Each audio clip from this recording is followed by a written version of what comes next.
That was awesome. Well, happy Thanksgiving, everybody. Now, let's talk about the rapture. Thanks, I practiced that one. Is it just me, or does it feel like we've been talking about like the apocalypse a lot lately? Is it just me? I feel like at the end of the summer, I preached a sermon that was about kind of this growing sense in people, religious or otherwise, that, you know, the time of humanity on the earth was coming to the end. And then Steve Christensen, for the past like 2 months or so, has been teaching this class on Revelation. And now we're stuck at the end of the year A of our liturgy, of our lectionary. It puts us one after another, 3 Sundays in a row, in the smack dab in the middle of Matthew 24 and 25, which is just littered with all of this apocalyptic language. It can be a lot. So today, I've kind of taken on a challenge for myself, and we'll see how it goes. But my goal is to give you something to be thankful for regarding our biblical understanding of the apocalypse. How's that sound? Okay, you're all with me, so we'll see how this goes. I actually want to start today, I want to focus on the letter that we read from Paul to the Thessalonians. In this letter, he uses some language that is kind of scary. In fact, it starts out with this line, "The day of the Lord will come like a thief in the night." I don't know if you know this, but in 1972, a movie was made that was called A Thief in the Night. How many of you have seen that movie? Oh, that's fewer than I expected. Okay. This is one of the most famous movies in the history of Christianity. It revolutionized the industry of Christian filmmaking, and it inspired a series of books, which became a series of movies, which were called the Left Behind series. Are we familiar with those? Yes. Okay. So this movie was called A Thief in the Night, and the first 2 minutes of it are iconic. It opens up on the main character, Patty, who wakes up in her bed, and the news is on the radio. And the newscaster is talking about how something unprecedented has happened. In the last half an hour, all around the world, thousands and thousands of people have disappeared. And he's going on to speculate, well, is it the aliens? Has another species come for us? Or is this the rapture, as they talk about in the Bible, as they mention in Matthew 25? And Patty, still waking up, calls out for her husband, but he doesn't respond.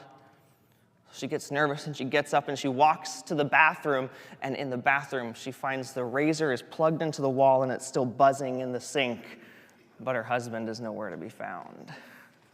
And she realizes, oh, he must have been raptured, and I've been left behind. It's a terrifying movie. It's actually classified as a Christian horror film, and this is true. And it has been a significant source of people converting to Christianity, one of the largest in the last 40 years, because of the sheer fear of what it might feel like to be left behind. It's a terrifying, terrifying thought.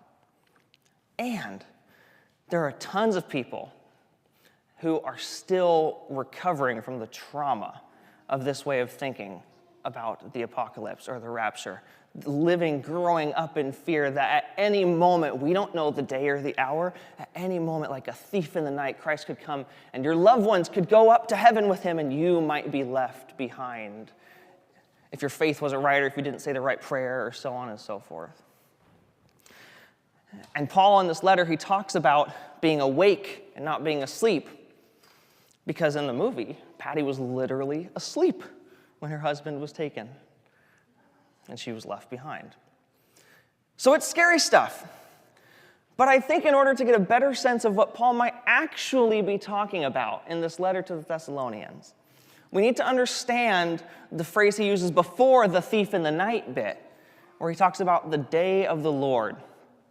The day of the Lord is not a Christian concept. The day of the Lord is a Jewish concept. It goes back to days when gods had their own countries. Each country had their god, and there was a sense of nationalism, a sense of patriotism to the story. And the day of the Lord is the day that the Messiah was going to come, a warrior king, a soldier, to come and lead Israel out of oppression once and for all. This is a nation of people that was conquered by Assyria and Babylon and Persia and Greece and Rome for centuries. And they were waiting on this day of the Lord where God would come and make the world right for them. God would bring justice to those who oppressed them, and God would give them freedom finally and permanently. But Paul in this letter, he's not writing to the Jews. He's actually writing to probably Romans and Thessaloniki. So what could he be saying? Well, I think he's doing what a lot of Jewish or early Christian writers did, is they're using Jewish terminology and they're converting it into a new way of understanding. In this case, Paul is saying the day of the Lord, hey, I've got great news. It's not just about Israel anymore. Now the day of the Lord is about the whole world. And it's about that God is going to come. God is going to make a new age come about the earth. We get lots of imagery about this in the Hebrew scriptures. We get images like the lions laying down next to the lambs in the new age. We get imagery like people beating their swords into plowshares, the end of violence.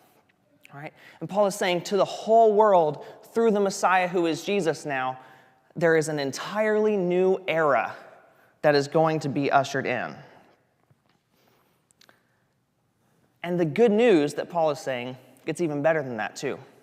Because a lot of times when we think about things like the apocalypse or the rapture, the end of the world, we have this idea that this is an if question. But the day of the Lord and the new age that Paul is talking about and that the Jews before him were talking about, this isn't a matter of if.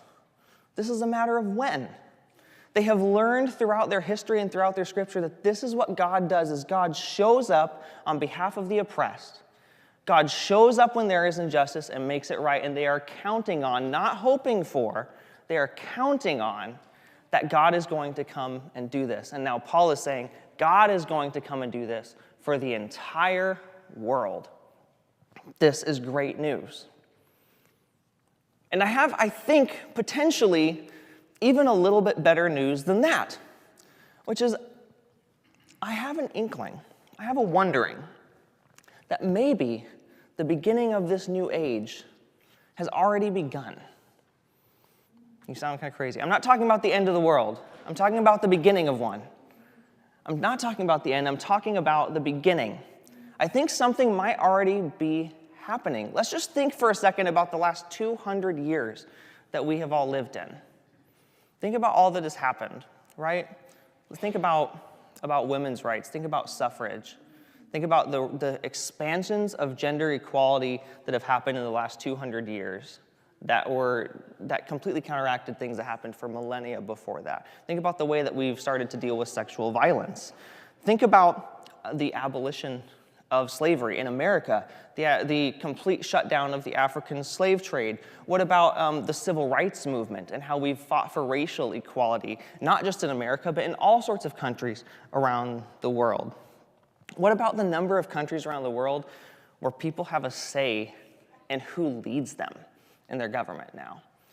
That's radically different than how the rest of the world has, or how the rest of history has been. What about even like basic simple things? Like if I disagree with the government, I don't have to worry about being tortured and murdered by them. These are things that we don't even think about. Things that have come about in the last 200 to 300 years, really. These rights of bodily autonomy, these civil rights, these liberties that we have given. And it's not just happened in America, it's happened in tons of countries all around the world. And in places where it hasn't happened yet, we see pressure starting to be applied. It feels like the start of something new. Now, is it perfect? No. Have we created some new problems in the meantime? Absolutely. Do we know when it's going to be done? Definitely not. Do we have a long way to go? Absolutely we do. But these last 2 centuries and the progress we've made are absolutely unprecedented in human history. Think about it like this. For as long as most of us have been alive, we've probably bumped into a lot of people who have denied evolution because in the Bible it says it happened in 7 days, right? Like creation happened in 7 days. So there's all these people that are missing out on the beauty the incredible complexity of the way that life has come to be and the way that we know it, because they're too focused on a specific time period in an ancient myth. What if the day of the Lord is similar to that? What if, instead of waiting for a single day where a dramatic event will happen, we can witness what's already started to happen all around us? Jesus the Messiah has come. The world is being ushered into a new age. Progress is being made. Something new is being created. And we've all been a part of it. Suddenly, we can kind of get a little bit of a better idea about what Paul is talking about when he uses these phrases like a thief in the night, or talks about being awake or asleep. I read a book about heaven and hell once that contained the phrase, "A racist would be miserable in heaven." Isn't that an interesting phrase? What he means by it, of course, is that in heaven, in the new age, the age to come, the new world, the perfected world, there are going to be rules. There are going to be things that are allowed and things that aren't. This is what the day of the Lord is about. This is what God's justice is about. And if you're not prepared for that, if you're not ready to live in that world, it's not going to be a whole lot of fun. It'd be like a homophobe in the middle of the Pride rally. Yeah, not a lot of fun for them, right? So there's a sense of preparedness that needs to come. And this is another reality about change, too, is that change, we all know this, change can happen really quickly. And if you're not looking for it, if you're not prepared for it, when it comes, it can come as a bit of a shock, right? I think this is what Paul's talking about when he says it's going to come like a thief in the night. I don't think he means it's going to sneak up on you, or it's going to come and go and you're never going to know. I think what's happening, God's making pretty obvious. The day of the Lord is going to be pretty obvious. But Paul's saying, be prepared, be awake. Don't be caught off guard when God does the things that God has always said is going to happen. Last week, Pastor Lori preached on another apocalyptic-ish text from Matthew about the bridesmaids anxiously waiting for the arrival of the bridegroom. She talked about the significance of waiting. I think that's so true. And it's also not just a passive waiting that we're called to do. It's an active participation. It's not just waiting, it's anticipating. It's not just waiting, it's watching. It might even be practicing, preparing ourselves, running through the motions. What's it going to be like when the new age is here? Because it's not an if, but it's a when. God is bringing the world into a new age. It's happening. And we don't know when it's going to be finished, but we can see that it's already begun. And we get to be a part of it and to teach our children to be part of it. Now, I think that